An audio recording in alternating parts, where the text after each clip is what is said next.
जय हिंद दोस्तों, स्वागत है आप सभी का आज की एक नई वीडियो में। दोस्तों आज की इस वीडियो में हम क्लास 9th कृतिका बुक के दूसरे चैप्टर यानी मेरे संग की औरतें चैप्टर के क्वेश्चन आंसर लेकर के आ चुके हैं।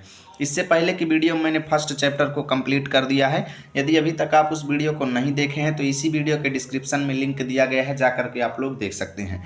तो चलिए बिना देरी के आज की इस वीडियो की शुरुआत करते हैं और इस चैप्टर के एक एक क्वेश्चन का उत्तर देख लेते हैं। तो चलिए शुरू करते हैं। तो पहला प्रश्न है हमारे सामने कि लेखिका ने अपनी नानी को कभी देखा भी नहीं, फिर भी उनके व्यक्तित्व से वे क्यों प्रभावित थीं। अर्थात उन्होंने अपनी नानी को प्रत्यक्ष रूप से कभी नहीं देखा, क्योंकि उनकी नानी की उनकी माँ की शादी से पहले ही मृत्यु हो चुकी थी। ठीक है ना। तो आखिर जब वो देखी नहीं तो फिर उनके व्यक्तित्व से आखिर क्यों प्रभावित थी।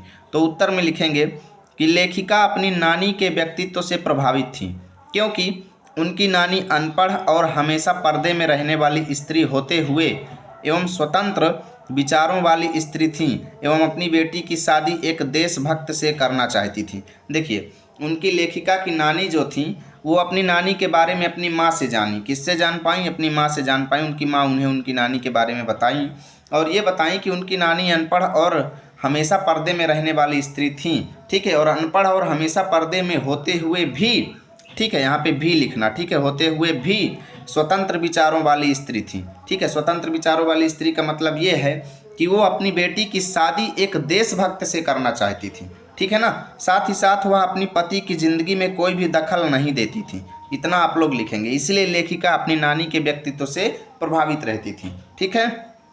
चलिए दूसरा क्वेश्चन देखते हैं। दूसरा क्वेश्चन है कि लेखिका की नानी की आज़ादी के आंदोलन में किस प्रकार की भागीदारी रही है। अर्थात लेखिका की नानी ने अपनी बेटी का विवाह एक देशभक्त से करने का निर्णय लिया, तो इससे क्या आज़ादी के आंदोलन में उन्होंने कोई योगदान दिया या फिर नहीं दिया। तो उत्तर में लिखेंगे कि लेखिका की नानी ने अपनी बेटी की शादी एक ऐसे व्यक्ति से करने की इच्छा जताई जो स्वतंत्रता सेनानी हो। इससे पता चलता है कि वह अंग्रेजों के शासन से मुक्ति पाना चाहती थी। ठीक है। और स्वतंत्रता संग्राम का समर्थन करती थी, क्योंकि भाई वो चाहती थी कि मेरी बेटी की शादी जो हो वो एक स्वतंत्रता सेनानी से हो। ठीक है। तो इससे पता चलता है कि भाई वो अंग्रेजों से मतलब मुक्ति पाना चाहती थी और इसी तरीके से वो स्वतंत्रता संग्राम में समर्थन करती थी। चलिए तीसरा प्रश्न देखते हैं। तीसरा प्रश्न है कि लेखिका की माँ परंपरा का निर्वाह न करते हुए भी सबके दिलों पर राज करती थी। इस कथन के आलोक में दो प्रश्न दिए गए हैं, दोनों प्रश्नों का हमें उत्तर देना है। यानी लेखिका की माँ जो थी, भले ही वो कभी अपने माँ के कर्तव्य को उन्होंने नहीं निभाया। लेखिका ने स्पष्ट रूप से चैप्टर में लिखा है कि मेरी माँ ने कभी माँ के कर्तव्य का निर्वहन नहीं किया, ना ही कभी बहू के कर्तव्य का निर्वहन किया। ठीक है ना। यानी जब उन्होंने अपनी परंपरा का निर्वाह नहीं किया, इसके बावजूद भी वो सभी के दिलों में राज करती थी। आखिर इसका कारण क्या है। ठीक है। इस कथन के आलोक में हमें दो प्रश्न दिए गए हैं, जिनमें से पहला प्रश्न है कि लेखिका की माँ के व्यक्तित्व की विशेषताएं लिखिए, कि भाई आखिर उनके चरित्र की क्या विशेषता थी कि अपने कर्तव्यों का पालन ना करने के बावजूद भी लोग उन्हें पसंद करते थे। ठीक है। तो उत्तर में लिखेंगे कि लेखिका की माँ के व्यक्तित्व की विशेषताएं इस प्रकार हैं। कौन कौन सी विशेषताएं हैं कि वो हमेशा सच बोलती थीं और किसी भी बात को इधर से उधर नहीं करती थीं। यानी किसी की अगर सिक्योर बात हैं तो वो एक दूसरे से नहीं बताती थीं, गोपनीय बातों को गोपनीय ही रहने देती थीं। ठीक है। वे गांधी जी के सिद्धांतों का पालन करती थीं और खद्दर की साड़ी पहनती थीं, अर्थात खादी की साड़ी पहनती थीं। ठीक है। वो पढ़ने लिखने और साहित्य चर्चा में भी रुचि रखती थीं। उनके व्यक्तित्व में एक खास आकर्षण था, जिसके कारण घर के लोग ही नहीं बल्कि बाहर के लोग भी उनका आदर सम्मान करते थे और इसी तरीके से वो सबके दिलों में राज करती थी। कौन? लेखिका की माँ जी। ठीक है। लेखिका की माता जी। देखिए भाई, जो लोग चैप्टर नहीं पढ़े होंगे उनको क्वेश्चन समझ में नहीं आएंगे, क्योंकि ये चैप्टर है ही कुछ ऐसा। इसलिए आप लोग चैप्टर एक बार जरूर पढ़ लें भाई, तभी सारे क्वेश्चन आपको अच्छे से समझ में आएंगे।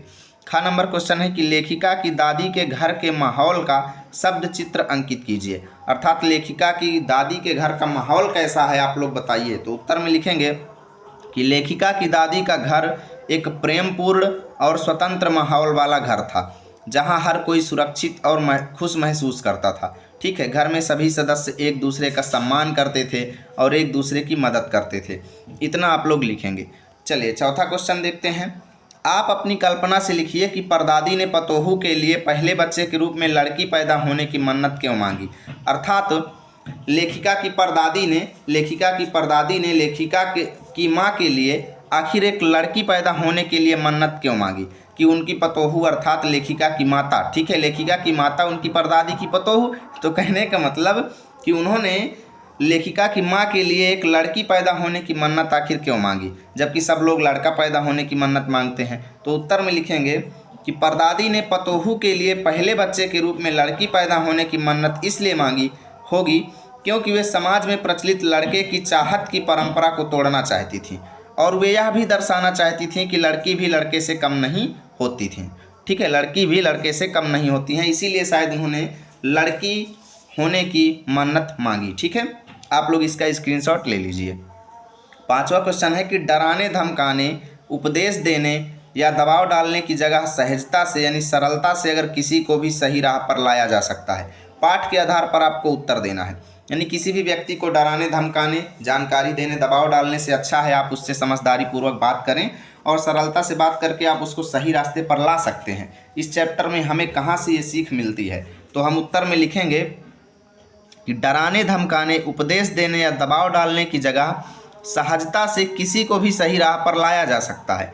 क्योंकि भाई जब चोर को पकड़ा गया तो चोर के पकड़े जाने पर लेखिका की दादी माँ ने ना तो चोर को पकड़ा, ना पिटवाया, बल्कि उससे पानी मंगवाया और उसे अपना पुत्र बना लिया। यूं ही ना तो उन्होंने उसको डांटा फटकारा, ना कुछ कहा। वो बोला भी कि माँ मैं चोर हूँ, लेकिन कहा तो क्या हुआ, मेरे लिए पानी ला कर दो। क्या चोर हो तो क्या मुझे पानी नहीं पिलाओगे, है ना। कहने का मतलब कि चोर से भी उन्होंने पानी मंगवा लिया और उसको अपना पुत्र बना लिया। इस तरीके से डराने धमकाने, उपदेश देने या दबाव ना डाल के भी उन्होंने चोर को चोरी के रास्ते से हटाकर खेती करने के रास्ते में लगा दिया, है ना। तो यहाँ से ये सिद्ध होता है, इतना आप लोग लिखेंगे। 6वां क्वेश्चन है कि शिक्षा बच्चों का जन्म सिद्ध अधिकार है, ठीक है, और इस दिशा में लेखिका के प्रयासों का उल्लेख कीजिए, यानी लेखिका ने इस दिशा में क्या काम किया। तो लिखेंगे कि लेखिका का मानना था कि भाई शिक्षा के माध्यम से ही समाज में बदलाव लाया जा सकता है और हर बच्चे को शिक्षा पाने का अधिकार है। जब उनके अपने बच्चे स्कूल जाने लायक हुए, किसके बच्चे, लेखिका के बच्चे, ठीक है, जब स्कूल जाने लायक हुए तो उन्होंने देखा कि भाई कस्बे में कोई भी उचित स्कूल नहीं है और इस समस्या को देखते हुए उन्होंने खुद ही एक स्कूल खोलने का फैसला किया और स्कूल खोला भी, है ना। और उसी स्कूल से पढ़ पढ़ के बच्चों ने बहुत बड़ी बड़ी यूनिवर्सिटीज़ में एडमिशन लिया। ठीक है, इतना आप लोग लिखेंगे। चलिए 7वां क्वेश्चन देखते हैं। पाठ के आधार पर लिखिए कि जीवन में कैसे इंसानों को अधिक श्रद्धा भाव से देखा जाता है। यानी कहने का मतलब इस पाठ के आधार पर आप ये बताइए कि जीवन में किस प्रकार के लोगों को, कैसे इंसानों को, अर्थात किस तरह के लोगों को लोग ज़्यादा प्रेम का पात्र बनाते हैं, अर्थात ज़्यादा प्रेम पूर्वक उनसे बातें करते हैं, ज़्यादा अच्छे से उनकी ओर देखते हैं, कैसे लोगों को। तो उत्तर में लिखेंगे कि जीवन में जो लोग अपने कर्तव्यों का ईमानदारी और निष्ठा से पालन करते हैं, यानी जो ईमानदारी से काम करते हैं और निष्ठापूर्वक काम करते हैं, उन्हें अधिक श्रद्धा भाव से देखा जाता है। जो लोग सच्चाई, ईमानदारी और समर्पण के साथ जीवन जीते हैं, उन्हें समाज में सम्मान और आदर दोनों चीज़ें मिलती हैं। ठीक है, जैसे इस पाठ में आपने देखा कि लेखिका की माँ को सभी से सम्मान मिलता था, इतना आप लोग लिखेंगे। भले ही वो अपने कर्तव्यों का पालन नहीं करती थी, लेकिन फिर भी उनको सभी लोगों से सम्मान मिलता था। चलिए भाई देखते हैं 8वां क्वेश्चन। 8वां क्वेश्चन है कि सच अकेलेपन का मजा ही कुछ और है। इस कथन के आधार पर लेखिका की बहन एवं लेखिका के व्यक्तित्व के बारे में अपने विचार व्यक्त कीजिए। अकेलेपन का मजा ही कुछ और है, इसका मतलब कि अकेले रहने का, या फिर कह लो अकेले किसी कार्य को पूरा करने का, या अकेले सफलता हासिल करने का आनंद ही कुछ और होता है। इस पंक्ति का हमें अर्थ अपने हिसाब से लिखना है। ठीक है, तो उत्तर में लिखेंगे कि लेखिका व उनकी बहन में अकेले अपने रास्ते पर चलने का साहस विद्यमान है। वो अकेले किसी भी टास्क को पूरा करने में सक्षम है और वे दोनों स्वतंत्र विचारों वाले व्यक्तित्व की स्वामिनी थी, अर्थात वो स्वतंत्र विचारों वाली स्त्रियां थी और इसी कारण जीवन में अपने उद्देश्यों को पाने में सदा वो आगे रही हैं। हमेशा अकेले मेहनत करते हुए उन्होंने अनेक लक्ष्यों को प्राप्त किया। उन्होंने अकेले दम पर समाज को जागृत करने का काम किया और शिक्षा के विकास के लिए उन्होंने स्कूल खोला। ठीक है, तो इस तरीके से अकेलेपन का आनंद ही कुछ और होता है। इसका मतलब ये हुआ कि अगर हम अकेले कोई सफलता हासिल करते हैं तो उसका आनंद ही हमको कुछ अच्छा ही मिलता है। ठीक है, इस तरीके से ये चैप्टर हमारा खत्म हुआ।